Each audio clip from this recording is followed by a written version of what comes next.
Salut, c'est Eric Martel Baweli. Vous écoutez Sport en vrac au 103.5 Cool FM. Au 103.5 Cool FM, vous écoutez Sport en vrac.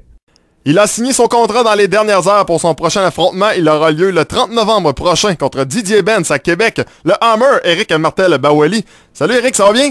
Yes, ça va bien, merci. Toi aussi, j'espère. Oui, ça va super bien. Première des choses, j'imagine que tu devais avoir hâte de remonter dans le ring. Ça faisait quand même un petit bout. C'est fait depuis au mois de juin. Là, je me suis battu le 14 juin dernier à Québec.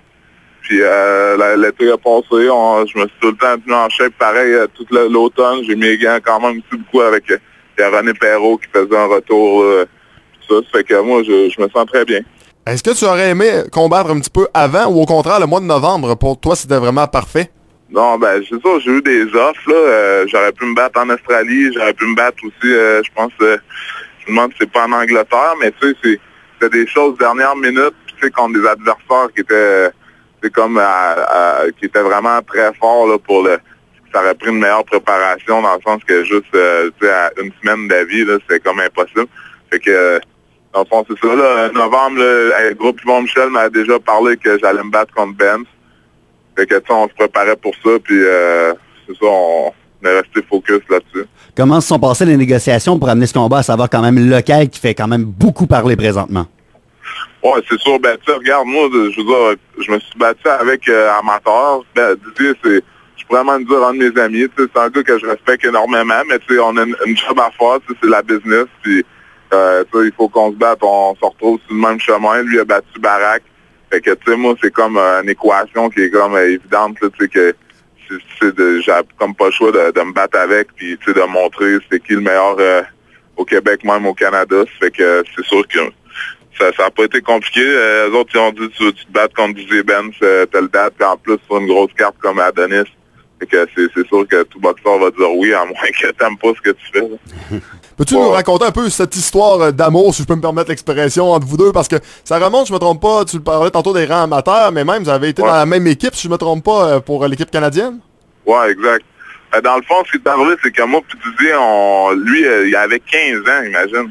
Ça fait que ça fait 11 ans qu'on se connaît. Ça fait que lui, quand il avait 15 ans, il s'entraînait à Montréal, puis il commençait déjà à monter un peu dans les rangs juniors, puis c'est ça, au niveau junior. Puis dans le fond, on mettait les gants un peu, on commençait tranquillement à mettre les gants ensemble.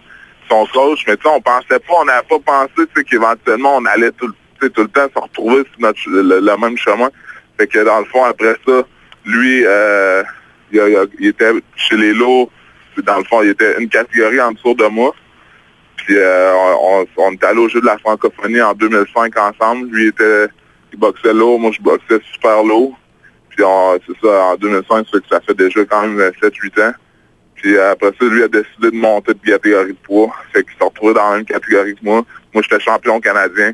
Fait qu'on s'est affronté au championnat canadien à 2 reprises. Mais tu sais, dans ces années-là, moi, il m'est arrivé des petites bad luck. Je me suis cassé la main, cassé le pouce, j'ai eu une opération.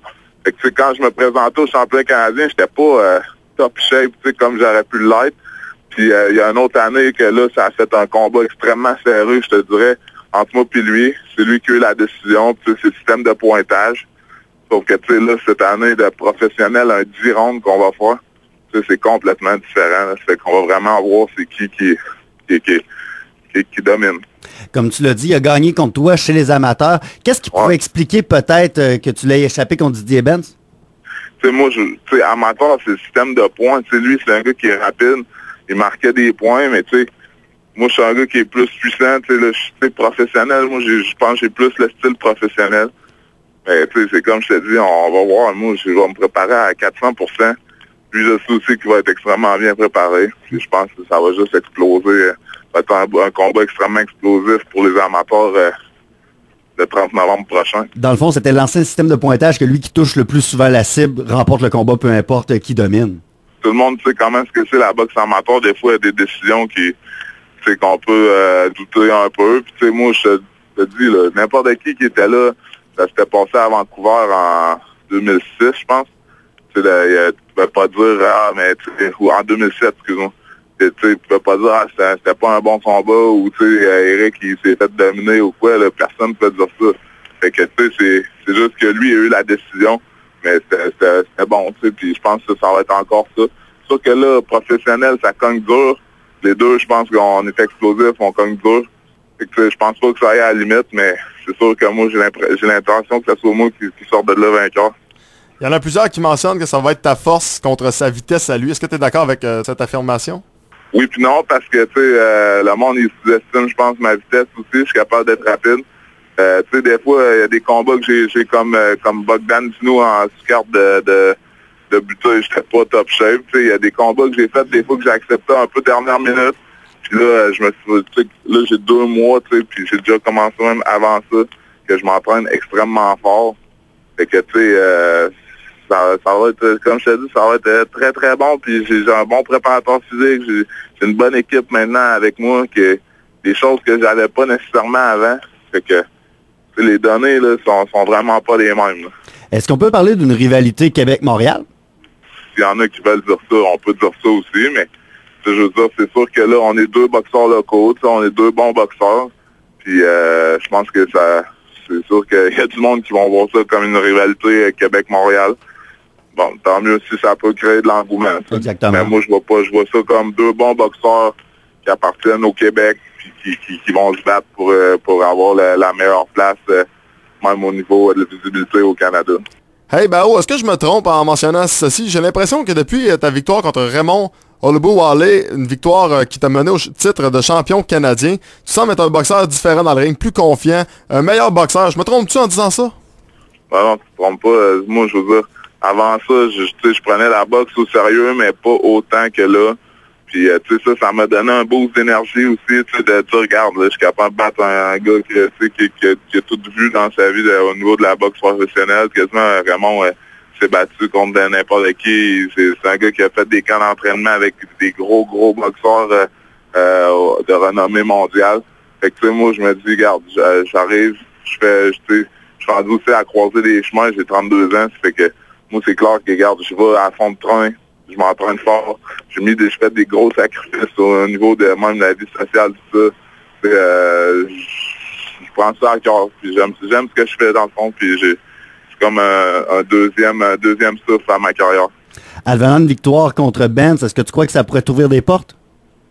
Bon, c'est clair et net, là. Je veux dire, c'est sûr que quand tu bats un gars qui est 9-0, qui est quand même un espoir aussi, c'est un gars qui est signé avec le groupe Yvon Michel. Fait que c'est sûr que moi, en battant ce gars-là, ça rouvre encore une fois de plus les yeux aux gens. En terminant, Eric, est-ce que ton titre de champion canadien sera en jeu? Non, ça ne sera pas en jeu, parce que je pense que les promoteurs n'ont pas payé pour la commission pour mettre la ceinture en jeu. Fait qu'il n'y aura pas, peu importe ce qui se passe, moi je vais rester champion canadien. Mais c'est clair que tu veux pas l'échapper, comme on dit. Non, puis chose certaine, je pense pas que c'est la ceinture qui va changer grand-chose dans l'esprit des gens. Ce qu'on veut voir, c'est un excellent affrontement, puis je pense que c'est ce que les gens auront droit le 30 novembre prochain. Ah, c'est clair. Regarde, ce que je peux vous dire, en tout cas, c'est que moi, je suis pas le genre de gars à abandonner puis à me laisser battre facilement. Ça fait que moi, c'est clair que je vais là pour gagner, je vais là pour sortir de là avec les 2 bras dans les airs. Il n'y a pas personne dans ma carrière qui s'est battu contre moi qui ont dit « Ah, j'ai eu un combat facile. » C'est tout ce que je peux vous dire. Ben sur ça, Eric, merci d'avoir accepté notre invitation. Puis je pense que le Colisée va pas mal vibrer plus au son de Martel Baweli le 30 novembre prochain qu'au nom de Didier Benz. Ben c'est sûr qu'on est à Québec. Québec, c'est ma ville. Moi, je l'ai tout le temps dit, je représente le 418. Fait que c'est ça. On se revoit le 30 novembre. Yes, merci. Salut Eric, bye bye. Bye. Donc voilà, c'était The Hammer, Eric Martel Baweli. Au 103.5 Cool FM, vous écoutez Sport en vrac.